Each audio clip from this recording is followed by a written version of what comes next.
शिवसेनेमध्ये मंत्रिपदासाठी इच्छुकांची संख्या मोठी आहे। प्रत्येक इच्छुकाचं समाधान व्हावं यासाठी एकनाथ शिंदे यांनी नवा फॉर्म्युला शोधून काढल्याची माहिती समोर आलेली आहे।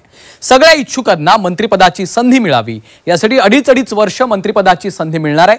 आता शिवसेनेच्या इच्छुकांना हा फॉर्म्युला रुचणार का याची उत्सुकता निर्माण झाली आहे। पाहूयात।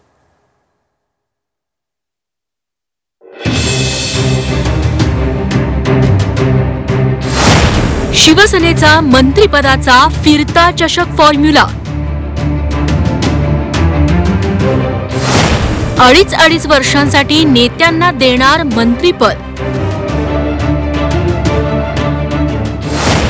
इच्छुकांचं समाधान करण्यासाठी फिरतं मंत्रिपद।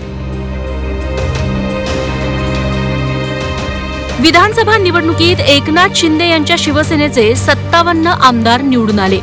यातील बरेच जण मंत्रिपदासाठी इच्छुक आहेत। शिंदे सरकारच्या कार्यकाळात ज्यांचं मंत्रिपद हुकलं होतं त्या आमदारांना मंत्रिपदाची आस लागली आहे। हे इच्छुक एकनाथ शिंदे यांची भेट घेऊन मंत्रिपदाची मागणी करतात। सध्या शिवसेनेच्या वाट्याला मंत्रिपद कमी आणि इच्छुकांची संख्या जास्त अशी स्थिती आहे। इच्छुकांची नाराजी दूर करण्याचं मोठं आव्हान एकनाथ शिंदे यांच्या समोर आहे। यावर उपाय म्हणून अडीच वर्ष मंत्रिपद देण्याचा फॉर्म्युला पुढे आलाय। मंत्रिमंडळाच्या विस्तारासंदर्भामध्ये जो काही फॉर्म्युला असेल, किती मंत्री होतील, कोण कोण मंत्री होतील, कधी होतील, विस्तार किंवा किती वाजता होईल, या सर्व प्रश्नाची उत्तरे मुख्यमंत्री आणि दोन्ही उपमुख्यमंत्री देतील।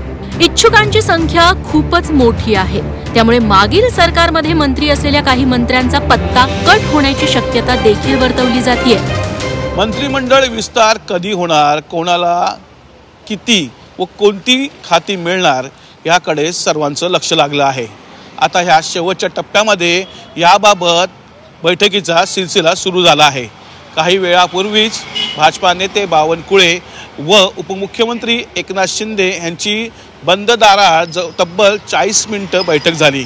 या बैठकीनंतर उपमुख्यमंत्री एकनाथ शिंदे सागर बंगल्यावर मुख्यमंत्र्यांची भेट घेणार आहेत। एकंदरीतच या बैठकीतनं काही निघतं का, कोणाला किती खाती मिळतात आणि ही बैठक ही शेवटची बैठक असू शकते का याकडेच सर्वांचं लक्ष लागलं आहे।